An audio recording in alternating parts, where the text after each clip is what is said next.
سلام علیکم، چطورید؟ روزتون کلی بخیر باشه. من فریمام و خوش اومدیم به ولاگ من.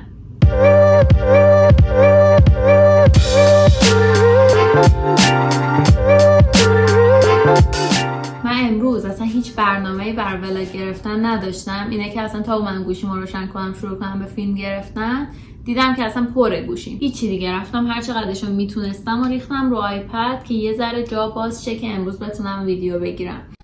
موقعی که می‌خواستم گوشیمو بگیرم اینجوری بودم که من که زیاد استفاده خاصی از گوشی نمی‌کنم. نهایتاً یه 4 تا عکس از سیمبا میگیرم و میرم اینستا و توییتر و اینا میچرخم. برای همین حافظه‌اش اصلا برام مهم نیست. ولی الان می‌بینم که 200 گیگ من فقط عکس و فیلم سیمبا رو تو گوشیم دارم و دلم نمیاد که از گوشیم پاک کنم، مثلا بریزم رو کامپیوتر جایی. میگم که نه، حالا باشه تو گوشیم، یهو دلم می‌خواد ببینمشون.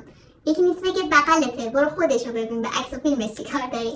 ولی خب یه مرضیه که بهش دچار شدم و راه حلی هم براش ندارم. چی میخواستم بگم که به اینجا رسیدم؟ آهان، اینو میخواستم بگم. من امروز اصلا قرار نبود ولاگ بگیرم. بعد امروزم هیچ کاری ندارم که انجام بدم رسما. یعنی شاید عصر 1-2 تا جلسه داشته باشم، ولی هیچ کار دیگه ای تو طول روز ندارم. از یه طرف دیگه صبحم از خواب پا شدم، دیدم مامانم خونه نیست. یعنی امروز در آرامش کامل میتونم هر کاری دلم بخواد بکنم. بعد چون خب کسی هم خونه نیست که هی سر و صدا کنه، صدا تلویزیون زیاد کنه و اینجور کارا، گفتم خب بذار با خیال راحت ولاگم بگیرم دیگه. اینه که خلاصه خوش اومدین به ولاگ یه روز بیکار و بی هدف من.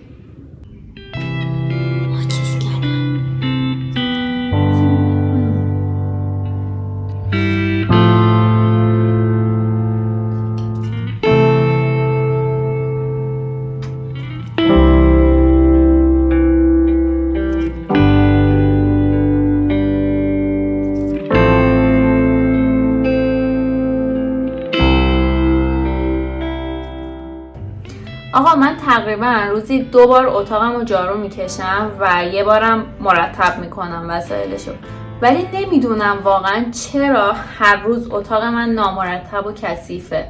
ببین کثیفیشو درک میکنم برای چیه، چون خب من گربه دارم و خاک و غذاشم تو اتاقمه. بر همین طبیعیه که خاک و غذاش اینا بریزه کف اتاقم. دیگه خب من 2 بار جارو میکشم که این کثیفی‌ها بره و همیشه تمیز بمونه دیگه.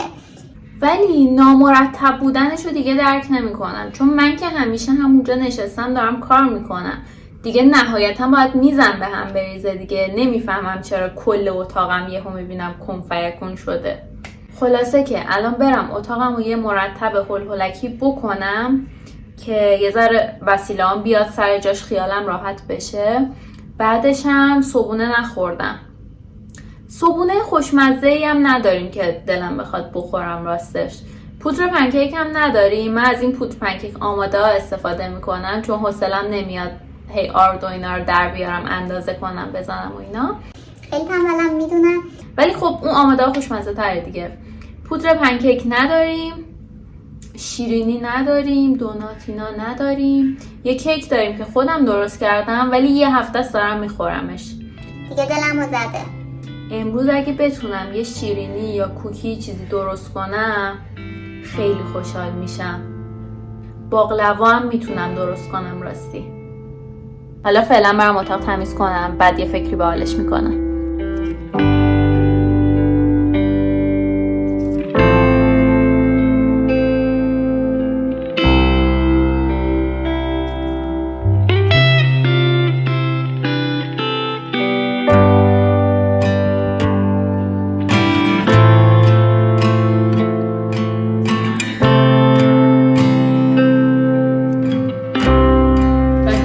تابلوهام هم میتونم بزنم به دیوار، چون که یه دلیل نامرتبی اتاقم همین تابلوهاه که اینجوری ریختمش رو میز. اگه بزنم یه کمی مرتب تر میشه. این بومارم اون روز از افق خریدم. میتونیم امروز بشینیم نقاشی هم بکشیم. یعنی امروز میخوام همه کاری بکنم، شیرینی بپزم، نقاشی بکشم، اتاقم رو تمیز کنم. بعد یه شب میام به خودم میبینم هیچ کدوم کارا رو انجام ندادم. ولی واقعا تنها بودن به من خیلی حس خوبی میده. هم خیلی پروداکتیو ترم، هم با آرامش بیشتری کارامو انجام میدم. مثلا همین الان ساعت تقریبا 9:30 من پا شدم، ورزشمو کردم، اتاقمو تقریبا مرتب کردم، دارم ویدیو میگیرم. همین کارا رو بخوام توی روز عادی انجام بدم میبینم ساعت 2:30 من همین چند تا کار رو انجام دادم، در صورتی که الان ساعت 10 با این کار رو انجام دادم. به شدت دلم شیر میخواست که حداقل شیرچایی درست کنم ولی نداریم و منم گشادی میاد برم بخرم. اینم آخرین تیکه کیکیه که مونده. من همیشه کیک کاکائویی درست میکنم، یه دونه هم کیک ساده درست میکنم به خاطر اینکه سیمبا عاشق کیکه و امکان نداره که مثلا تو داری کیک میخوری نیاد گدایی کنه و زوری از دستت نگیره. بعد از اونجایی که کاکائو هم براش ضرر داره من همیشه یه دونه ساده هم درست میکنم که هر سری یه تیکه ساده میذارم بغل کیکم که اومد گدایی کنه از اون ساده بهش بدم. اصلا یعنی مادر نمونه داره تایید میکنه، فکر نکنید داره منو میزنه، داره کاملا تایید میکنه، میگه راست میگی مامانی بیا گازت بگیرم، چون خیلی راست میگی بذار گازت بگیرم. آی امروز یه کار دیگه هم که باید بکنم و نمیشه بپیچونمش اینه که برای سیمبا غذا درست کنم، چون که غذاش تموم میشه دیگه امروز. مادر نمونه.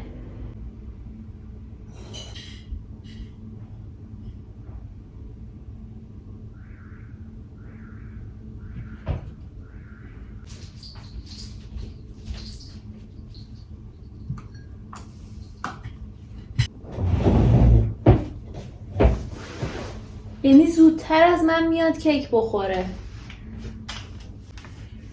جونم نه میدم بهت. آره خودم بهت میدم.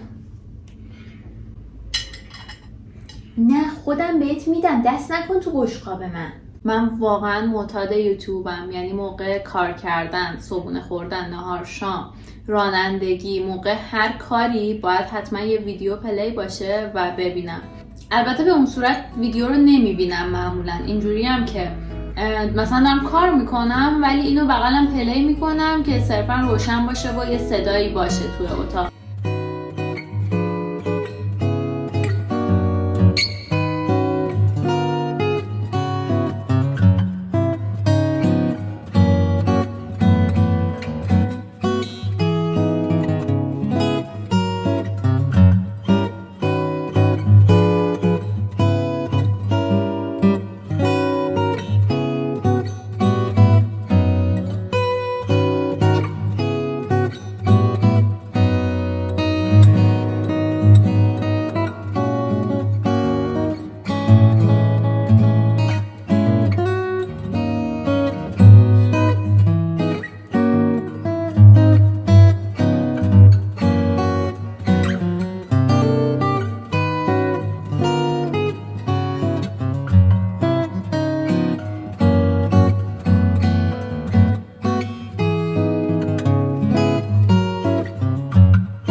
آقا دیدید این چالش 75 روز جدیدن چقدر ترند شده و همه دارن انجامش میدن؟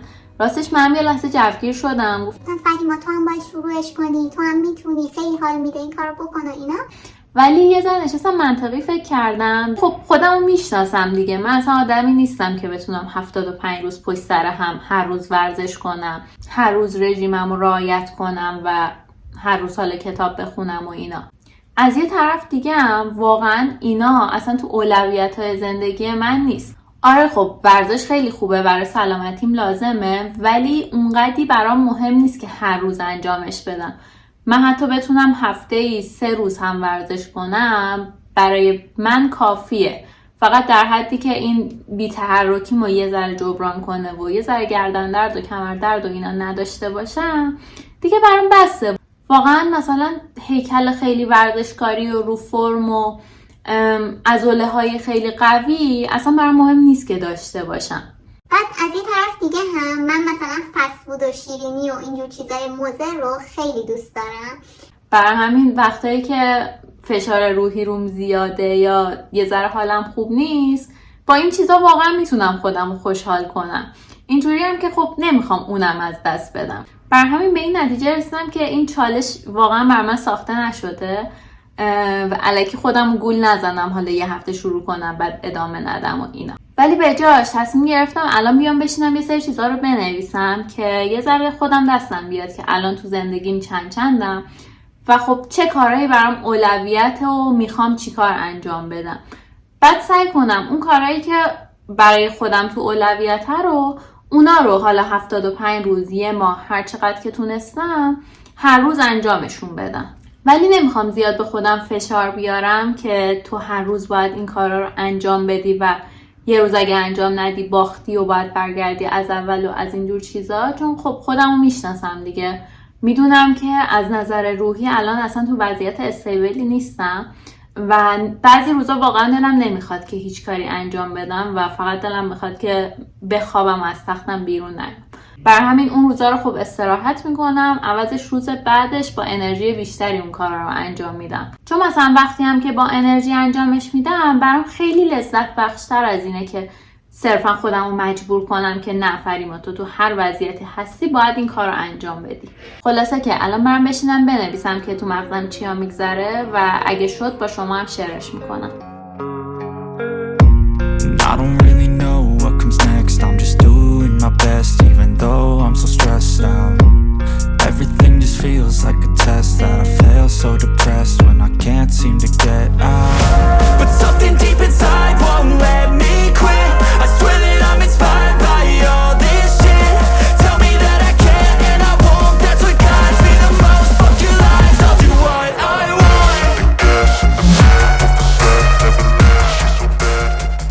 خب من نشستم کارهایی که میخوام تا 2-3 ماه آینده انجامش بدم و نوشتم. براش تایمینا هم نذاشتم راستش که مثلا 70 روز 75 روز و اینا، به خاطر اینکه یه سری چیزاشو دوست دارم همینجوری مداوم انجام بدم و برام عادت چه که همیشه انجام بدم، نه فقط تو 70 روز.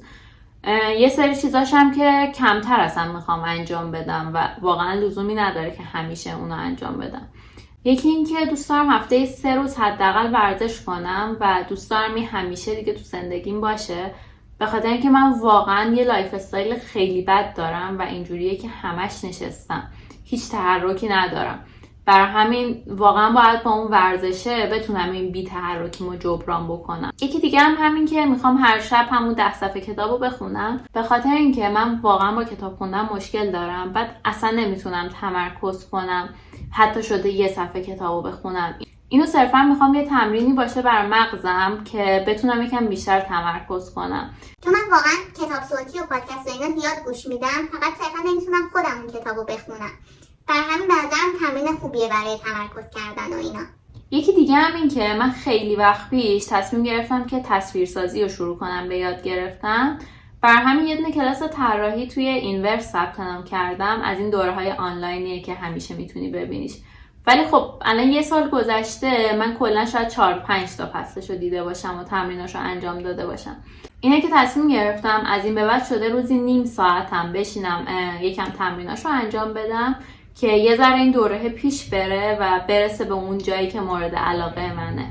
یه چیز دیگه هم که میخوام یاد بگیرم نرم افزار بلندره. حالا اگه نمیدونید چیه، یه نرم افزار 3 بعدیه که نسبت به بقیه نرم افزارا خیلی ساده تر و روون تر و بهتره. ولی خب من خیلی خوب توش حرفه‌ای نیستم و خیلی کاراشو بلد نیستم. اینه که تصمیم گرفتم که اونم یاد بگیرم، چون احساس می‌کنم خیلی قراره تو کارم بهم کمک بکنه و کارمو آسان‌تر بکنه. برای اینم به نظرم اگه بتونم 3 روز تو هفته براش وقت بذارم خیلی خوب میشه. یکی دیگه هم این که تصمیم گرفتم بیشتر آشپزی بکنم، به خاطر اینکه خب من اصلا آشپزی بلد نیستم و تعداد غذاهایی که بلدم درست کنم و قابل خوردن واقعا انگشت شمارن. اینه که تصمیم گرفتم شروع کنم به آشپزی کردن که اگه یه روزی خواستم برم تنها زندگی کنم دیگه نگرانی اینو نداشته باشم وای قرار از گشنگی بمیرم من که هیچی بلد نیستم. حداقل بتونم از پس شکم خودم بر بیام. دیگه فکر کنم چیزای مهمی که نوشته بودم همینا بود. البته خیلی دلم میخواد که بتونم یه تایم بیشتری تو برنامه‌ام خالی کنم و بیشتر روی یوتیوبم وقت بذارم، ولی فکر نمی‌کنم واقعا الان بتونم این کار رو انجام بدم. حالا اونم یه کمی دیگه که سرم خلوت‌تر شد میتونم به برنامه‌ام اضافه کنم. دیگه بقیه ولاگم پاشیم بریم تو آشپزخونه که قراره بر سیمبا غذا درست کنیم.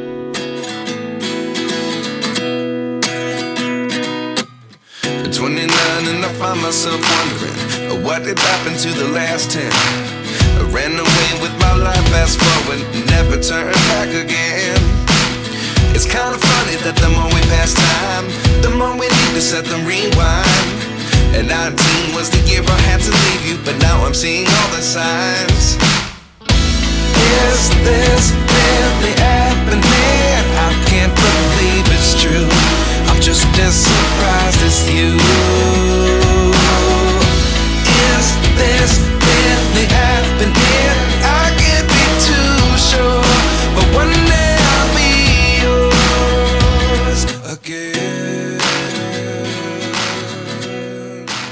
معرفی میکنم عضو جدید خانواده. قشنگ رنگ و اندازه سیمباه، میذاره مشروط میز یا رو زمین یا کلا هر جایی که هست، من هم میبینمش فکر میکنم سیمباه. بعد میبینم سیمبا یه جا دیگه است، یه لحظه اینجوری شوکه میشم، میگم این دیگه کیه؟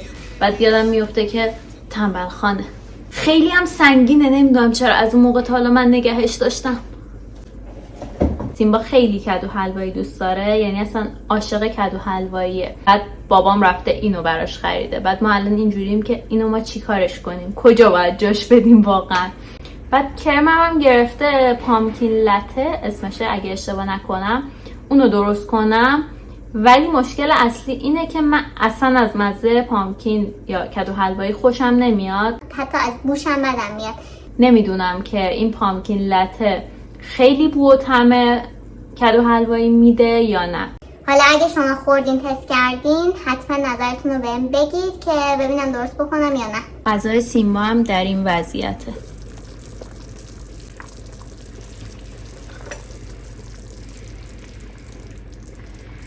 اون قابلمه‌ای که همیشه توش درست میکردم پر بود، اینه که مجبور شدم تو این قابلمه درست کنم. بعد این خیلی براش کوچیکه، اینه که سبزیجات و مرغ ریختم پر شده.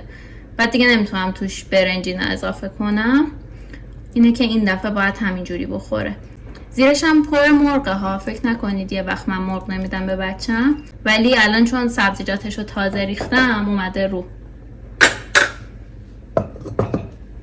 ما همیشه از همون اول خودمون برسیم با غذا درست میکردیم، یعنی اصلا پیش نیومده که طولانی مدت غذا خشک بخوره یا غذا کنسروی آماده بخوره. بعد اولا همیشه مامانم براش غذا درست میکرد. دیگه یه مدت که گذشت من گفتم که بذار خودم براش درست میکنم. دیگه یه مدت من شروع کردم براش غذا درست کردن. هی دیدم سیمبا بعد غذا شده، دیگه لب به غذا نمیزنه، دیگه دیدم اینجوری غذا نمیخوره، شروع کردم غذا خشک بهش دادم. دیگه هی غذا خشک میدادم، زوری قاطی غذاش میکردم که اینو بخوره، چون واقعا زیاد دوست ندارم که غذا خشک بخوره. به نظرم این غذا خیلی سالم تر از اون غذاهای آماده است. دیگه هی غذا خشک قاطی غذاش میکردم، زوری سعی میکردم یه جوری این غذا رو بهش بدم که بخوره، ولی واقعا مقاومت میکرد و نمیخورد. بعد به مامانم گفتم مامان من هر چی برای این درست میکنم نمیخوره، مرغ خالی میذارم نمیخوره، گوشت میذارم نمیخوره، اصلا نمیدونم چیکار کنم دیگه. مامانم گفتش که خب بذار من یه بار درست کنم ببینم یعنی چی نمیخوره، این خیلی این غذاها رو دوست داشت. آقا مامانم درست کرد، ببین ته ظرف و لیست زد. من یعنی اینجوری بودم که آخه تو از کجا میفهمی این دستپخت منه که نمیخوری؟ حالا درسته که دستپختم بده، خودم هم میدونم اینو، ولی دیگه غذای تو نه ادویه داره نه پختن خاصی داره، واقعا دیگه هیچ کاری نداره درست کردنش. دیگه اینو به نظرم از پسش میتونستم بر بیام، ولی خب خیلی ناراحت کننده بود دیگه. یهو اینجوری شدم که ببین حتی سیمبا هم دستپخت تو رو نمیخوره، برو خجالت بکش. دیگه هیچی دیگه. بعد یه مدت دوباره مامانم شروع کرد براش غذا درست کردن، ولی دوباره یه مدت که گذشت من دوباره شروع کردم هی کم کم براش غذا درست کردم. دیگه مثل اینکه عادت کرد و دوباره شروع کرد به خوردن. ولی میدونید چی برام جالبه؟ چون غذای سیمبا واقعا هیچ کاری نداره، یعنی چه من درست کنم چه مامانم درست کنه چه هر کس دیگه درست کنه، صرفا مرغ و سبزیجاتو میذاری میپزه و همونه، هیچ چیز اضافه ای نداره. واقعا برام سواله که این از کجا میفهمید که این دستپخت منه نخوره، اون دستپخت مامانمه ته ظرفش هم لیست بزنه؟ نمیدانم. واقعا اون روز ناراحت شدم. میگم مثلا فلانی دستپختشو بذاری جلو سگم نمیخوره، نمونش. دستپختشو بذاری جلو گربه هم نمیخوره. آقا من اون روز رفتم از این نونا خریدم، از این خمیرای باقلوا، خمیر چندایا. بعد هم میخواستم باش باقلوا درست کنم، هم یه دونه شیرینی تو اینستا دیده بودم که خیلی باحال و خوشمزه به نظر میومد، خیلی هم آسون بود.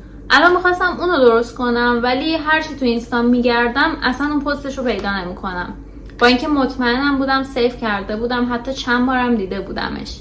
الان میدونم چیا داشت، چطوری بود، ولی یه پیچیدن خاصی داشت که یه مدل بافت باحالی میزد که نمیدونم بافت چجوری بود، یعنی باید هی نگاش میکردم که یاد میگرفتم.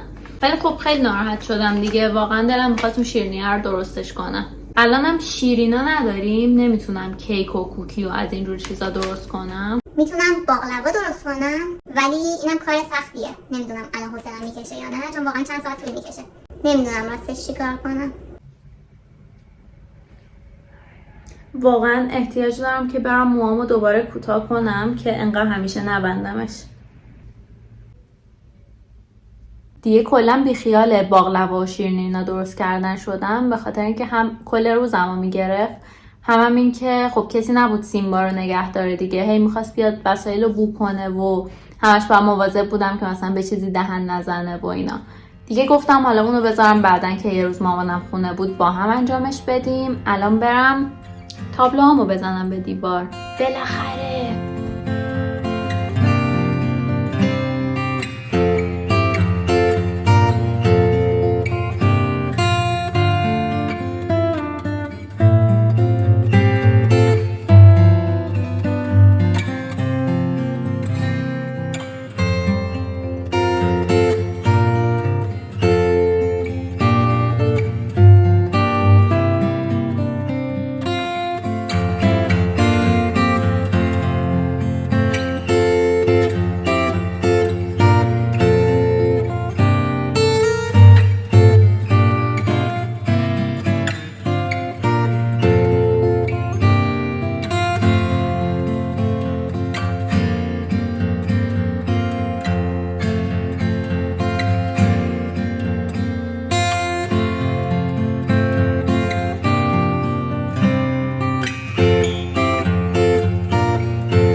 مرسی از اینکه تو این ویدیو با من بودید و اینو واقعا جدی دارم میگم، ولی روزایی که ولاگ میگیرم و اون روزمو با شما میگذرونم واقعا خیلی انرژی مثبتی میگیرم و کلا حال روحیم عوض میشه. اینه که از شما هم خیلی ممنونم که این ولاگا رو میبینین و به من کلی لطف دارین و کلی فیدبک مثبت بهم میدید و اینکه من شما رو تو ویدیو بعدی میبینم.